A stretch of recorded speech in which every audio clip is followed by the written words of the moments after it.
হে WhatsApp বন্ধুরা, তোমরা কেমন আছো? আশা করি সবাই ভালো আছো। আমি তোমাদের বিক্রম চলে এসেছি টেকনিক্যাল বিক্রম আর একটি ইনফরমেটিভ ভিডিও নিয়ে। তো বন্ধুরা, আজকের ভিডিওটা তোমাদের পক্ষে খুবই কৌতূহলের হতে চলেছে, কারণ এই প্রশ্নটা আমাদের মনে হয়তো সবারই জাগে যে আসলে একটা মোবাইল তৈরি করতে কোম্পানির কত টাকা খরচ হয় এবং তারা কত পার্সেন্ট লাভ রেখে আমাদের কাছে মোবাইলটা বিক্রি করে। তো বন্ধুরা, এই ইনফরমেশান তোমরা ইন্টারনেট ঘেটেও কোথাও পাবে না, কারণ এইটা ইন্টারনেটে যদি দিয়ে দিত তাহলে আমরা 7বার ভাবতাম একটা মোবাইল কেনার আগে যে এই মোবাইলটা কিনছি, এটা কত পার্সেন্ট কোম্পানি কত পার্সেন্ট আমাদের কাছে উম, লাভে বিক্রি করছে। তো এইটা আমাদের সবার মনেই জাগতো। তো সেক্ষেত্রে কোম্পানির প্রচণ্ড বিপদ বিপদ হতো। তো সেক্ষেত্রে সেই কারণে আমরা কোনো জায়গায় পাই না যে একটা মোবাইলে আসলে এক্স্যাক্টলি কত দাম। তো সেটা আজকে নিয়ে একটু আলোচনা করব।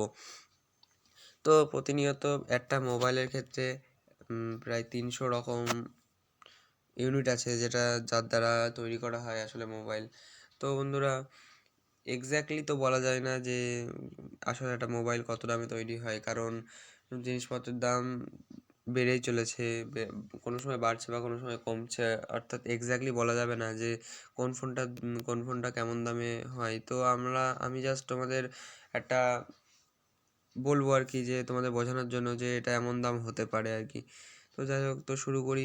তো প্রথমে আইফোন দিয়ে শুরু করি। একটা আইফোন ইন্ডিয়াতে 1 লক্ষ টাকায় বিক্রি হয় যেটা, তো সেটার ক্ষেত্রেই বলছি। তো সেটা আনুমানিক 32 থেকে 33 হাজার টাকা খরচ হয় একটা আইফোন বানানোর জন্য। তো সেটার প্রায় 3 গুণ বেশি দামে আমাদের ইন্ডিয়ায় বিক্রি হয়। তো তারপর যেমন একটা মোবাইলের ক্ষেত্রে সবথেকে দামি জিনিস হচ্ছে তার ডিসপ্লে। প্রসেসরও না, ব্যাটারিও না, সবথেকে দামি জিনিস হচ্ছে ডিসপ্লে। তো বন্ধুরা, ডিসপ্লের ক্ষেত্রে আমরা যদি দেখি, একটা অ্যামোলেড বা সুপার অ্যামোলেড ডিসপ্লের দাম হচ্ছে ইন্ডিয়াতে 6,000 থেকে 12,000 রুপিস। তো 6,000 থেকে 12,000 রুপির আপনারা হয়তো প্রশ্ন করবেন যে 6,000 টাকার কিসের অ্যামোলেড ডিসপ্লে। তো বন্ধুরা, রিয়েলমি প্রথম প্রথম দিকে যেই কমা মোবাইলগুলোয় যেই অ্যামোলেড ডিসপ্লে দিত, যার মানে ব্রাইটনেস প্রচণ্ড কম, তো সেগুলোই আসলে ওই 6,000 টাকা বা তার কম টাকা দামের অ্যামোলেড ডিসপ্লে। তো 12,000 টাকার যে অ্যামোলেড ডিসপ্লেটা, তো বন্ধুরা সেই ডিসপ্লেটা কিন্তু প্রচণ্ড ভালো। তো সেটা হচ্ছে ফ্ল্যাগশিপ মোবাইলে ব্যবহার হয়, সেই কারণে ফ্ল্যাগশিপ মোবাইলগুলোর দাম আরও বেশি হয়। তো বন্ধুরা, তো বুঝতেই পারছো। আর আমাদের আরও একরকম ডিসপ্লে আছে যেটা হচ্ছে আইপিএস এলসিডি ডিসপ্লে। তো সেটাই যদি তোমরা 120 হার্জ রিফ্রেশ রেট দিয়েও নাও, তাও আমাদের ইন্ডিয়াতে 2,500 থেকে 3,000 টাকা বা তারও কমে পাওয়া যায়। তো বন্ধুরা, আমরা এবার আলোচনা করে নিই। যেমন ধরো আমাদের এরপরেই ডিসপ্লে ক্ষেত্রে তো আমরা বলছি, কিন্তু ডিসপ্লের স্কার্ভ ডিসপ্লে আছে, হ্যাঁ, যার ক্ষেত্রে অ্যামোলেড প্লাস স্কার্ভ ডিসপ্লে। সেক্ষেত্রে ফ্ল্যাগশিপ মোবাইলে যদি ওটা দেখো, তাহলে অবশ্যই তার দাম বেশি হবে। 12 থেকে 15 হাজার টাকা প্রায় দাম হয়ে যাবে। তো তারপর আমরা কথা বলতে চাইছি সেকেন্ড যেটা সব থেকে দামি জিনিস সেকেন্ড মোবাইলে, সেটা হচ্ছে প্রসেসর বা এসওএস। তো এসওসি একটা এসওসি যেমন 888, যেটা স্ন্যাপড্রাগনের আপডেটেড যে প্রসেসরটা। তো বন্ধুরা, সেই আপডেটেড প্রসেসর 888 কোয়ালকম স্ন্যাপড্রাগনের। তো বন্ধুরা, ওই প্রসেসরটার আমাদের আনুমানিক দাম হচ্ছে আহ, আমাদের বাজারে আনুমানিক দাম হচ্ছে $100 কাছাকাছি।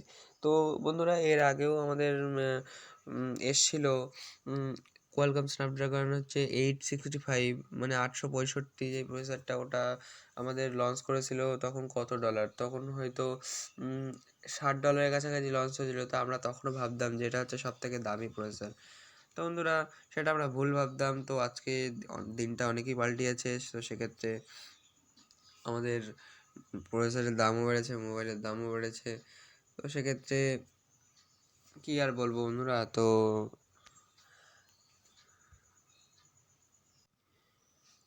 বন্ধুরা, যদি আমরা এবার দেখে নিই যে মিডিয়াটেক হিলিওর সব থেকে দামি যেই প্রসেসরটা, অর্থাৎ মিডিয়াটেক হিলিওর যেই ডায়মেনসিটি 1200, ওই যে দামি সব থেকে দামি প্রসেসর, তো সেটার ক্ষেত্রে দেখা যাচ্ছে যে সেটা ইন্ডিয়ান রুপিতে মাত্র 4,000 টাকার মধ্যেই পাওয়া যায়। তো সেক্ষেত্রে দেখতেই পাচ্ছ যে স্ন্যাপড্রাগনের প্রসেসরের থেকে আমাদের মিডিয়াটেকের প্রসেসর কতটাই সস্তা। তো তারপরে বন্ধুরা, আমরা দেখে নেবো যে ক্যামেরার ক্ষেত্রে। তো ক্যামেরার ক্ষেত্রে দেখা যাচ্ছে যে যখন স্যামসাং আজ থেকে ৩ থেকে ৪ বছর আগে যখন স্যামসাং ১০৮ মেগাপিক্সেলের ক্যামেরা নিয়ে আসলো, তো সেক্ষেত্রে তখন নতুন টেকনোলজি বুঝতেই হবে। তো সেক্ষেত্রে তার দাম একটা ১০৮ মেগাপিক্সেলের সেন্সরের দাম ছিল তখন প্রায় ইন্ডিয়ান রুপিতে ৪,০০০ রুপি। তো তারপরে যখন Xiaomi এবং Realme ১০৮ মেগাপিক্সেল তাদের মোবাইলে বা তাদের সেটা নিয়ে আসলো, তো সেক্ষেত্রে বুঝতে হবে যে টেকনোলজি পুরনো হয়ে গেছে। তো সেক্ষেত্রে তার দামও কমে গেছে। তো সেক্ষেত্রে তার দাম কমে গেছে বলতে তার মিনিমাম ২,০০০ টাকা। তো সেক্ষেত্রে একটা ১০৮ মেগাপিক্সেলের সেন্সরের দাম তখন প্রায় ২,০০০ টাকার কাছাকাছি চলে এসেছে, কারণ সেক্ষেত্রে তখন টেকনোলজি পুরনো হয়ে গেছিলো। সে যাই হোক, তারপরে আমরা চলে আসছি যে একটা একটা মোবাইলে আসলে কি বন্ধুরা, যে একটা মোবাইলে প্রচুর জিনিস যে এক জায়গায় আনতে হয়, তো তার ট্রান্সপোর্ট যেই কস্ট ওটা অ্যাড করে, তারপরে তার পেছনে যে অ্যাসেম্বলি যেটা খাটতে হয় আসলে, তো বন্ধুরা যেটা খাটতে হয়, তো এক একটা লেবারের পিছনে তো এক একটা মোবাইল, তো সেক্ষেত্রে আরও খাটতে হয়।